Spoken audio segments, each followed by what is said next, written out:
Welcome to the webinar, Outgrowing Your Market, from Managing Innovation Risk to Capturing Long-Term Growth. My name is Josh Haslam, a Senior Director here at Lux Research, and I'm going to be moderating today's session.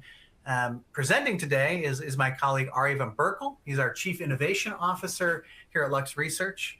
Now, before we start, throughout the webinar, you can type any questions you have in the question box on your screen. And time permitting, we'll answer as many as we can, but fear not, if your question doesn't get answered, don't hesitate to email it to questions@luxresearch.com and we'll respond. If at any point you also experience any kind of technical difficulties, the easiest way to solve that, potentially like a frozen screen, is simply to refresh your browser and check that your internet connection is strong. So with that, I want to pass it on to my colleague Ari van Berkel to talk about outgrowing your market, innovate to capture long-term growth. All right, yeah, thank you, Josh, and it's a pleasure to be here again together with you. And actually, this is the third webinar in a series of 3. So it's the final stretch. We gave another webinar earlier this year in February about 3 things that leaders, innovation leaders, must do in 2026. This was together with my colleague Marisa Kopech, our president. And then after that, in March, we were giving a webinar about why innovation fails, management problem, and I'll get to that in a moment again. And this is now the third one, where we will be talking about not failing, about succeeding at innovation, and about triggering long-term growth. So why this order? Why didn't we go straight to how to succeed? Why did we talk about all of those other things first? Well, because they lay a foundation. So if you haven't, you really should be watching those other webinars, I think. Obviously, I was in them. I didn't do it. I did them for a reason, but I think you will find it worthwhile. If you did, then I hope this is the minimum you took away from it and you remember from it. We first talked about aligning your innovation inputs, which means that you have typically 2 innovation inputs. One is your client side. Client wants new things, which prompts new innovation. And the other one is from your technology side. You are able to do new things. You have new capabilities because you have invented something great, which is another innovation input. So these are not the innovation proper. These are things that trigger innovations, that get you working on a new product or a new service. And you have to align them. And that is more important now than ever. When you make choices what to work on with your scarce resources, you have to align those 2 inputs. They have to work together, which is hard. And we introduced our Helix methodology for that, which looks at consumer insights. Consumers is one type of clients. You also could have industrial clients, obviously. The methodology would be the same, except we would then use other insights, and you have our technology insights. So that's one thing I hope you took away from those previous webinars. The second thing was about benchmarking, which is you have to look not only at inputs in the sense of inspiration, things that trigger you to do innovation, but you also have to look at the input in the sense of how much effort you're putting into your innovation. And one way to measure it is R&D intensity, and we showed how R&D intensity correlates quite well, actually, with product refresh rate, which is the inverse of product life cycle. So how much time between 2 significant new releases of your products. If that time is short, you need more innovation effort. And so you can benchmark and see if you're actually putting in enough in your innovation. And then we talked about risk.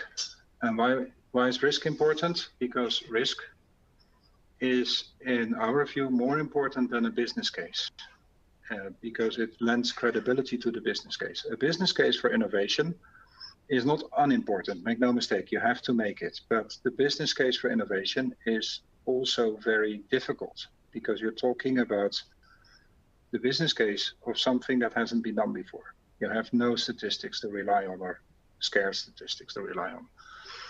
And that means that there's a perception and an actual risk in that business case. And that is the thing you really have to manage to make your innovation accepted.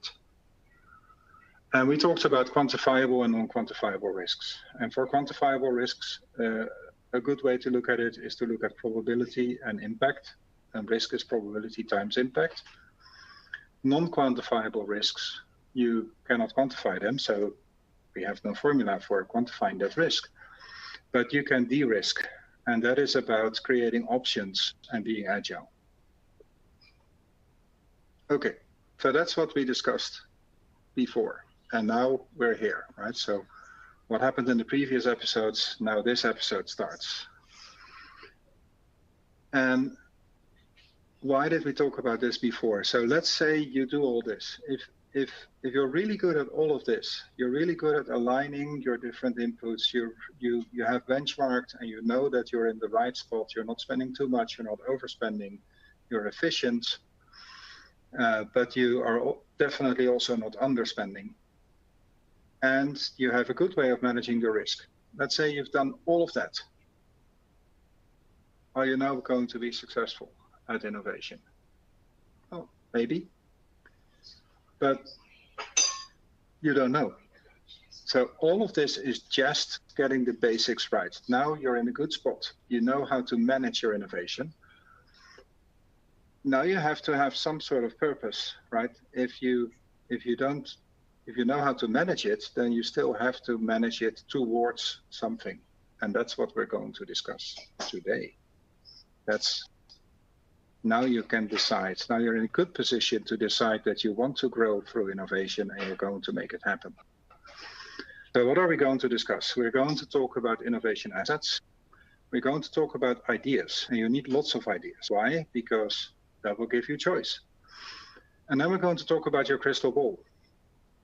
Now, crystal ball may be elusive, but you need one. And I'll explain to you how to make one.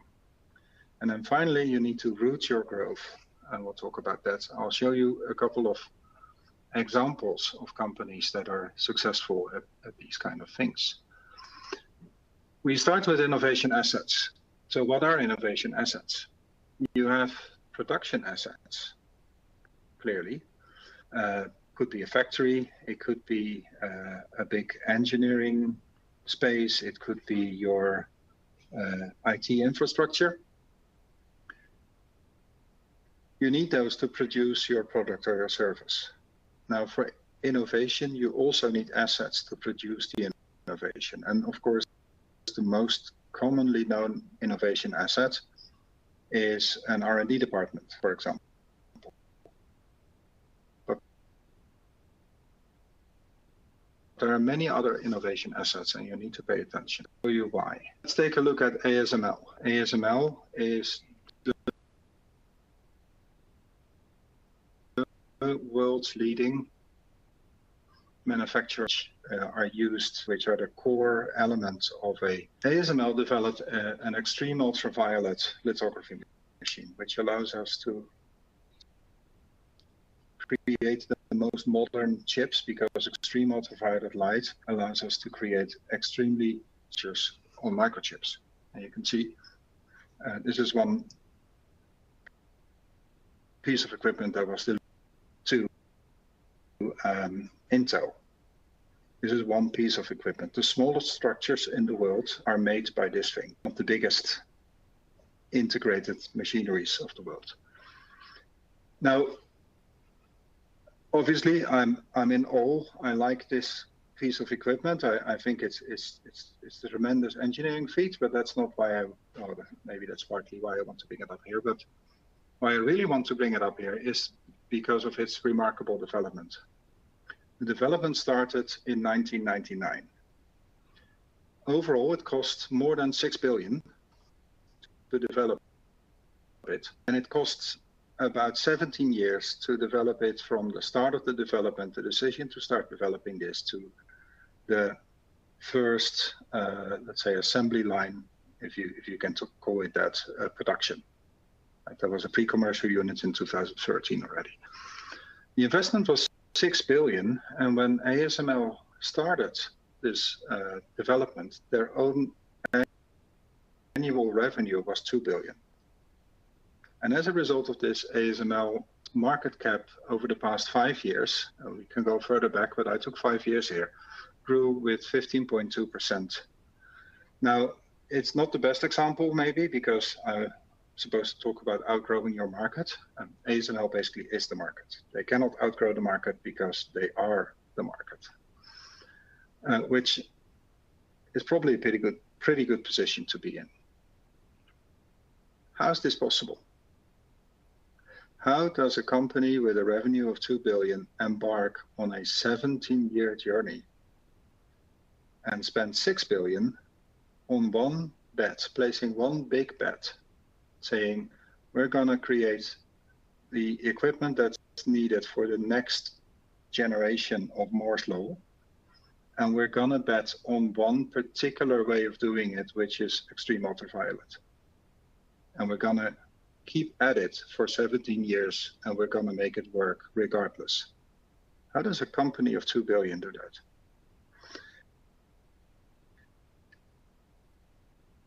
They do their innovation assets. So they do it because they're supremely embedded the semiconductor roadmap. And not only that, they're not only supremely embedded within that roadmap, they also are, and now I'm going to try something here, bear with me. They also are in a network of value chain partners. So a lot of the development they have outsourced to value chain partners. They have an excellent, by 1999, they have an excellent brand reputation. So the rest of the ecosystem trusts them to get it done. There are no competing developments to speak of, because the ecosystem thinks they will do it. And the whole ecosystem relies on this, right? Everyone needs that piece of equipment to be developed. And they have been granted the opportunity to do it. And then they're embedded in a system of knowledge partners. They work with the best universities and research institutes. They have great clean rooms. They have great scientists, and they're hiring more and more. They have a great HR system as well, and they hired upwards of 5,000 engineers to make this happen. And they're part of a big innovation ecosystem, for example, with the likes of Zeiss, who did a lot of the optics here. So those are your innovation assets. Your innovation assets are everything that enable you to be in a unique position where you are the one company that can do this innovation. And so you should pay attention to your innovation assets. They don't come cheap and they don't come easily. They are like factories. They take years to build. And you have to be patient and you have to have a plan for them. So that's one. But then now you have the innovation assets, now you need something to do with them. So you need ideas. So where do you get your ideas? Well, let's take a look at Schneider Electric. Schneider Electric, their market cap grew by 14.1% over the past 5 years, whereas their market average is 12%. They clearly outgrew their market in terms of, I'm always looking in this presentation at market capitalization. You can also look at sales. Sales is great, but it's hard to compare. So in this presentation, I will just look at market cap, which is, if you are willing to assume that investors are relatively smart, then it's a good way of factoring in also future expectations for the firm. Sales, if you go across markets, market dynamics are different, etc. So it's harder to compare. Schneider Electric outgrew their market. How did they do it? They launched their EcoStruxure platform. And this is about generating ideas, because that platform was a platform, but it's also an ecosystem. They launched it in its current form in 2016. There was a previous EcoStruxure platform, which was slightly different, correctly, was launched in 2013, but the current version, its current shape, that came about in 2016. And it's a system that's integrating data and control. Remember, Schneider Electric is coming really from the hardware, from the sensor side, but now they have this system that is integrating all of their sensors and actuators and anyone else's sensors and actuators. And so you can control plant and machinery, you can control manufacturing sites, including chemical plants and all that. You can control power distribution, power transmission, and you can control your building. That's what they do. EcoStruxure has an open architecture. It is much like the apples. It's a fenced garden. So there's clear control, but anyone can develop an app for the ecosystem. This is where the ideas come in. And it's a tremendously successful ecosystem because these are highly specialized things, yet they currently have 20,000 parties registered as developers. Now, I'm sure a lot of those have downloaded the software development kit, taken a look, and maybe tried one or two things, or maybe did something on their own site or something like that, and it never made it to the rest of the world. That also happens, but still 20,000 registered developers is extremely impressive for a platform that is so highly specialized. And there's 75,000 users on the platform. So on average, every registered party has about 3.5 people using it. So this is how Schneider Electric ingests loads of ideas. Right? They can see what everyone else is doing with their stuff. Now you can do the same. And we talked about this before. You can organize for success. And in doing that, you need to make choices. So you can organize in a way that gives you optimal control. For example, your in-house R&D will give you optimal control. You can also organize for a way that you get excellent development. Now, many of you will say, wait a minute, but our own in-house R&D is excellent. Sure, but not excellent in everything. Well, you can organize for leverage. For leverage means you don't take all the risks yourself. You have a bigger bang for your buck, right? The amount of effort and money you spend is augmented by others. For example, if you do corporate venture capital, maybe you invest 10% in a startup, but you look at 100% of the results of the startup, obviously. And on the edges, you get to control too, right? You get to make choices. So if you balance control and leverage, you can build a win-win consortium with willing partners, but maybe not the best partners, but partners that you like to work with. If you balance leverage and excellence, you can get best-in-class solutions without taking a lot of risk, but maybe the solutions are not completely tailored to how you would like them. And if you balance control and excellence, you can build or you can buy the best-in-class capabilities yourself, but you have no leverage, so it will cost. And what Schneider did, the EcoStruxure, in our view, is balancing control and leverage. They have a good deal of control because it's their platform. And they have a good deal of leverage because everyone else is contributing their ideas to the platform. Now, don't get me wrong, I put it down here to make a point for rhetoric reasons. I'm sure there's some contributors to EcoStruxure that are way up here close to excellence as well, right? You get some excellent solutions, but you also get some not so excellent solutions. You don't, I know you cannot all create an EcoStruxure platform because that's there already, it's been done. But there are other ways to do this, to move around in this field. You can organize hackathons, for example. You can sponsor a university chair, or sometimes you can. You can join a shared innovation program. And there are many more that I didn't put on here, but that we would be more than happy to discuss with you. So play around in this field. And this is where you get loads of ideas. A hackathon will create loads of ideas for you. You don't get a lot of leverage, but you get a lot of control. And if your hackathon is combined with your university chair, you might end up somewhere in the middle between those and get a lot more excellence too. You've got your innovation assets, which means you're ready to act. You've got your ideas. Now, hopefully you have an interesting problem. Hopefully, and in most cases, you have too many ideas. So now you've created your own problem. You need to select. So what about that? How do you select? Well, let's take a look at Linde. Because Linde also outgrew its market. And its market didn't grow that much, but Linde's competitors grew their market cap on average over the past 5 years between minus 1.8% and plus 6.9%.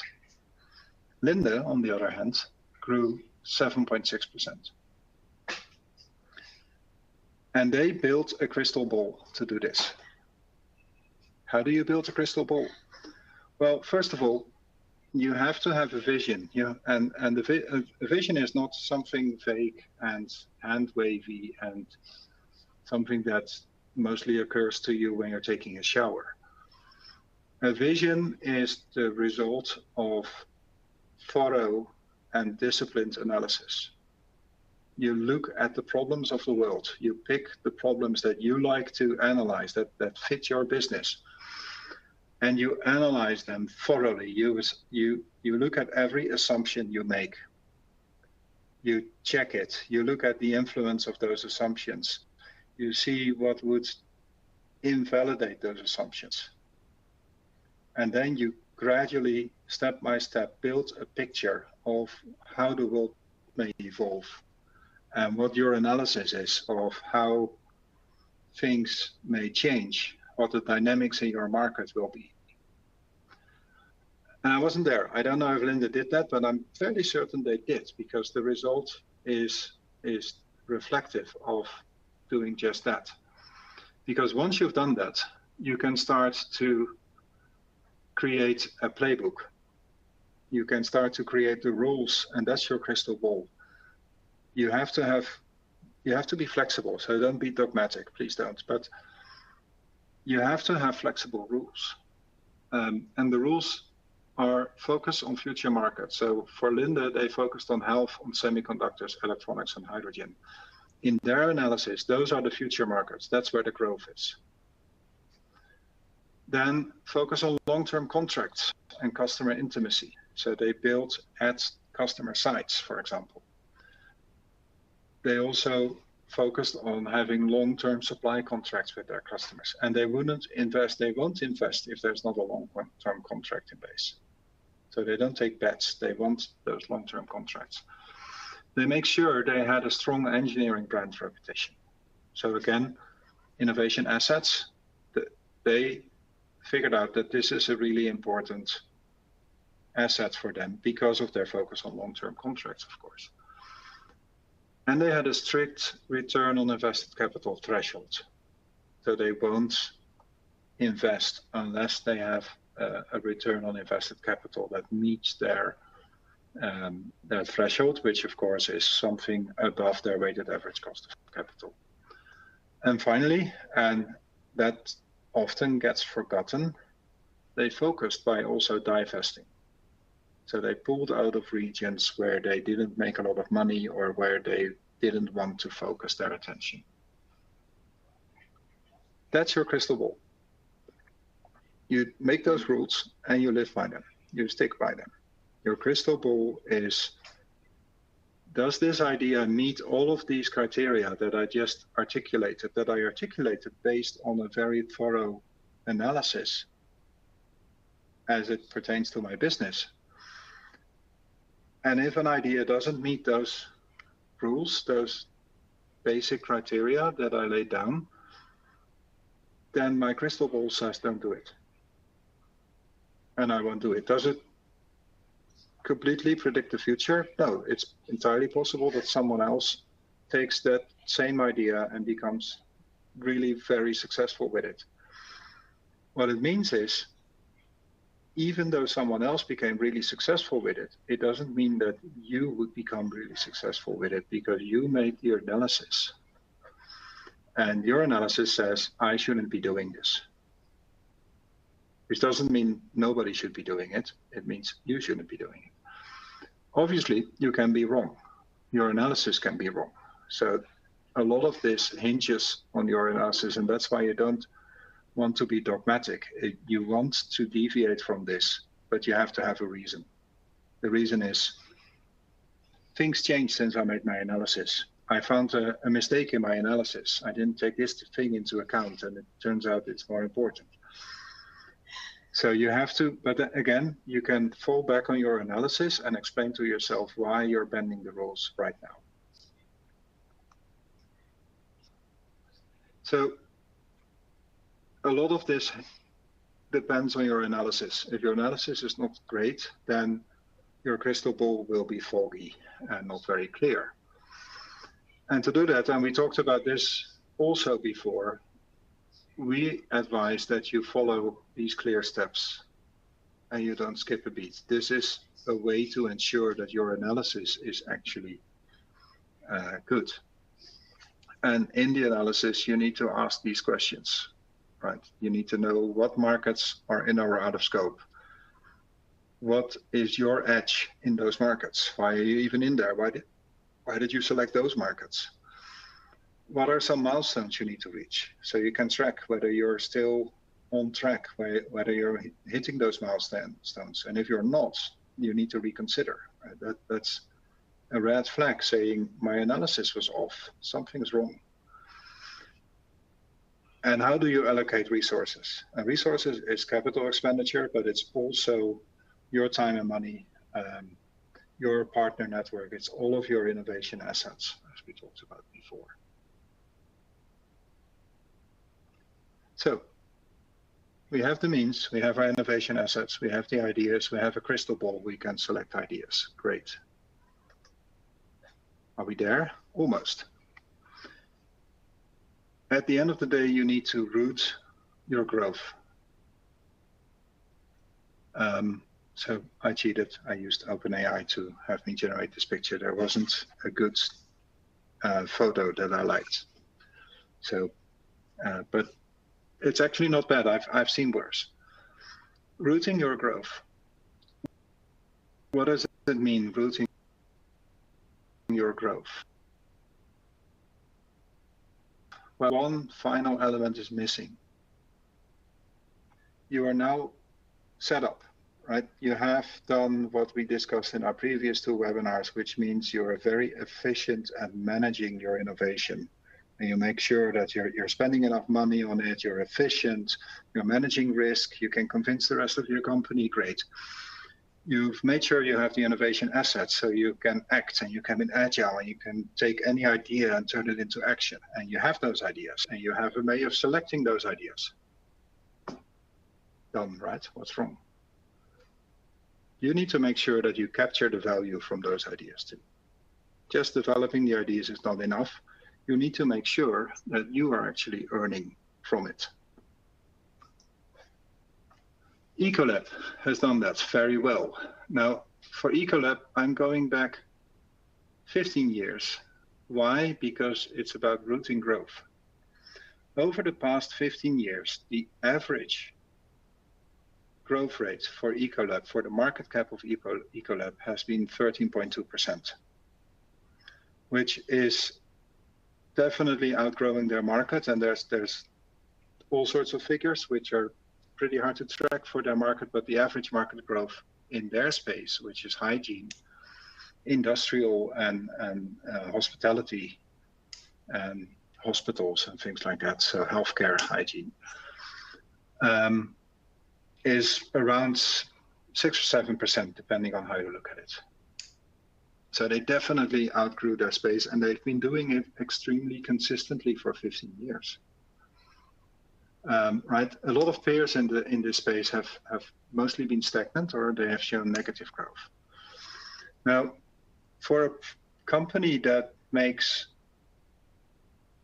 allegedly makes cleaning products, their innovation center, this is one of their design centers, looks pretty advanced and pretty high tech. And that is exactly true, because what they did is they found out that creating growth, that making sure they capture value is not about selling the chemicals, not about selling the consumables. It is about selling an integrated end-to-end solution. So they went for a full service model where they create the cleaning equipment, where they create the chemicals that go into it, where they maintain and if necessary, operate the equipment. Something interesting happened. My memory serves, it's about 3 years ago that Diversey was acquired by Solenis. It could be 2 years ago, I'm not sure. And it looks like they are going to try and replicate Ecolab's full service model. So, and this is really, they're selling results. They're not selling stuff. They're selling, the result is you have a sterile operating theater in the hospital. They're not selling things to make sure that it's sterile. What they're selling is the fact that it is sterile.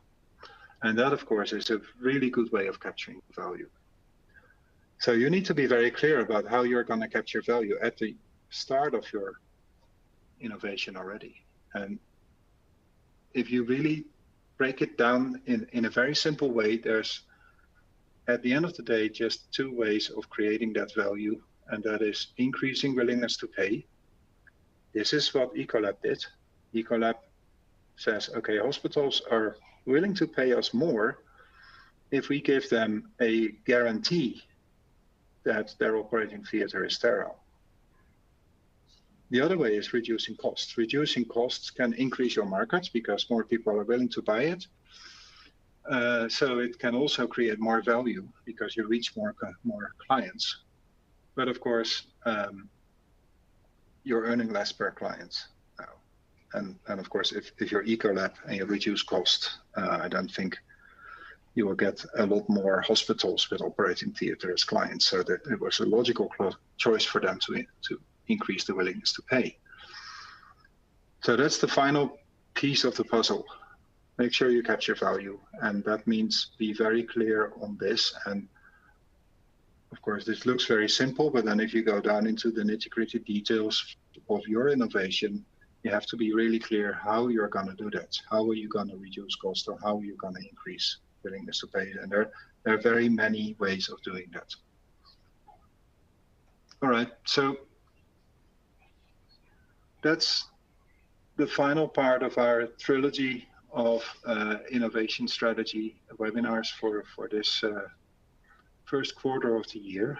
And so what does it take to out-innovate your market? First is innovation assets, and I cannot stress this enough. Make sure you have those innovation assets. And there are many projects that maybe do not return a direct result in terms of a new business or a new product, but that build your innovation assets. And you have to carefully consider that you want to perhaps do that. Not always, but take that into account when you're looking at your innovations. You need strong ideas and you need a strong selection. So you need your crystal ball. And finally, you need value capture, and value capture is rooted in your vision of how you want to capture value. You need to stick to that vision. So don't go, maybe I'll increase willingness to pay, or maybe I'll reduce cost, or maybe I can do both.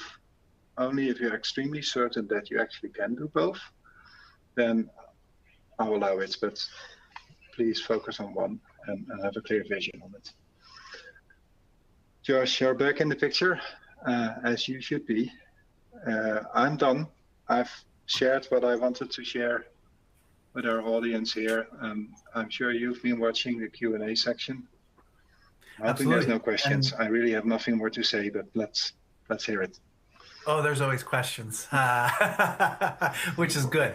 So now we'll again be taking questions. And again, as I already pointed out, if you do have additional questions, remember you can type them into the question box that we have.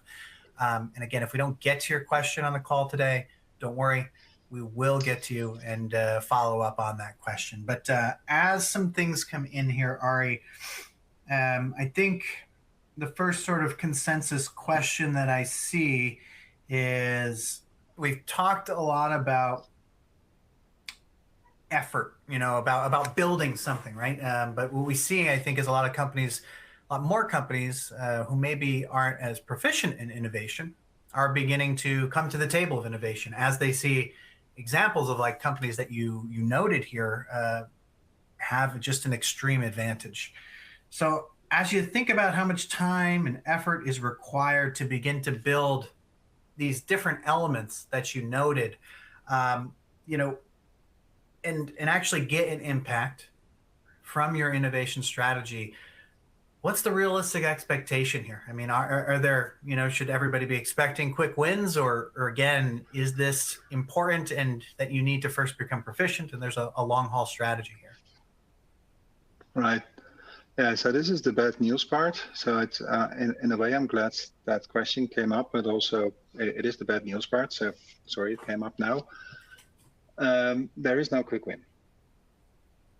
Yeah. So let's deal with that straight away. There is no quick win. If you have everything in place, if you have your risk management in place, you have your benchmarking in place, you are aligning your innovation inputs and all that, then maybe there's a quick win, even though it still takes development time. But if you don't have those things in place and you don't have your innovation assets developed and all that, then there is no quick win. Well, the quick win is by someone who has all that, right? Merger acquisitions, sure. But there is no quick innovation win. And the reason is it just like, and that's, I think, something that is often underestimated, just like it takes you time to build your next factory, to build your next chemical plant or your next car factory. That takes years, right? You allocate 4 or 5 years to build your next factory. Or even to refurbish an old factory takes like 2 or 3 years, or longer, depending on what it is. People find that completely normal. We're talking about your innovation factory here, which is a bit more elusive. It's maybe not in plain sight, but it takes just as long to build it. If you don't build it, you don't have the factory. You may get lucky. I'll grant you that, right? It's a little bit of a casino. So maybe you're lucky and maybe there is a quick win, but don't count on it. You've done your homework. Yeah. Sorry, folks. And I think you're exactly right. I think it is. There's no time and time again. Yeah, absolutely. But as you thought about that, so those are kind of the individuals, let's say, that are on the left wing here, where they're new, right? So here's the expectation you got to come up with, right, and bring to your organization.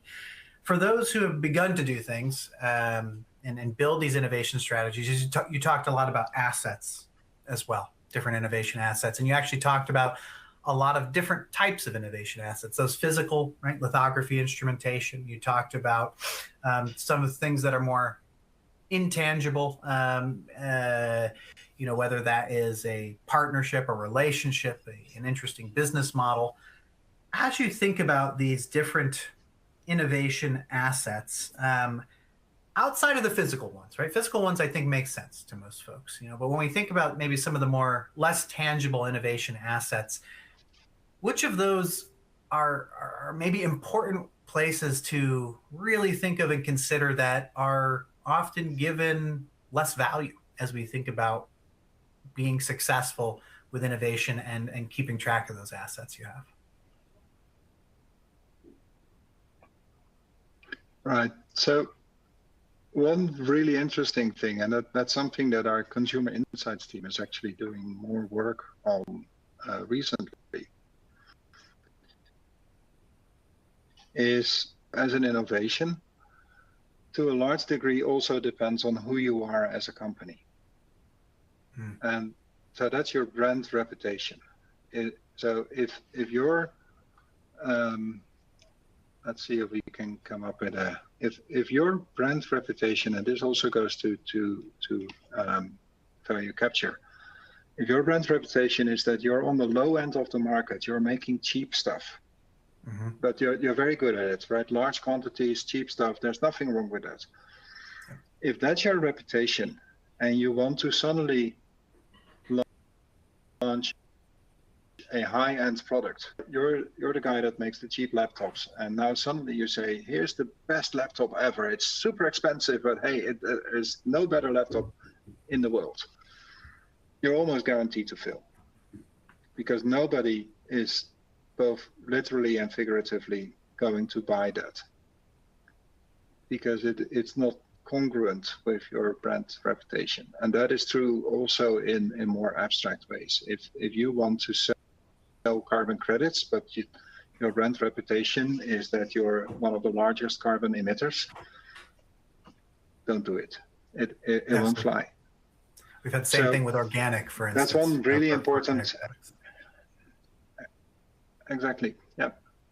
So that's a really important one. I think the other one really is your supplier network and the willingness and ability of your suppliers to innovate with you. I showed the example of ASML. One of their big advantages is they had a supplier network. Not only did they have a supplier network, but they had suppliers that were more than willing to innovate with them. So those suppliers were taking risks on the success of that EUV machine. Why were they doing it? For various reasons. One is, well, if I'm part of that machine, then I sell my components because ASML is selling that. But that's a long-term win. Remember, it took 17 years. So there's a lot of suppliers there that, sure, they wanted that advantage, but they were not so much counting on it. What they basically said is, if I can be part of currently one of the most difficult engineering challenges on the planet, I'm sure I can sell some other interesting stuff adjacent to that. If I can solve this really difficult problem, then I know 5 other problems that will be slightly less difficult to solve that I can sell into immediately. So having that kind of supplier network is a really good innovation asset. But again, if you're set up to wrangle your suppliers, and if your business model is to just go to the cheapest supplier at all times and to switch suppliers frequently, you don't have that network and you don't have that innovation asset. Okay. We can go down the list, but I can tell stories about all of these, right? Your knowledge network, I think, is slightly more obvious to the audience, but you have to think of your innovation assets in that way, and you have to build them. Well, it's just a great point, because it also hits, just to kind of conclude here, it hits value captures rooted in vision, right? We're talking about very expansive visions when you're thinking about pulling in them, but the opportunity, I think, that you highlighted today was exceptionally clear, right? The market cap difference in growth for some of these companies is, order of magnitude different because of that. So I think it's a great point, right? And it's tough to do, but it wasn't the value's easy there if you can do it. Yeah. Yeah, it took some searching to find companies that actually outgrow their market. Yeah. So it's great if you do, but it's still rather rare sometimes. Yep. Well, great. Well, again, everybody, thanks, Ari, of course, and thanks to everybody for listening in today. It's going to conclude our webinar. As always, the slide presentation is going to be made available to all of those, and you'll receive an email today. But as always, also, after leaving the webinar, we're going to ask you to complete a survey on today's presentation. So we appreciate any feedback you have, because that helps inform future webinars that we produce so that they're impactful to you. So take a moment, and also, as you leave, check out our upcoming webinars on our website. And as always, thanks, and have a great day.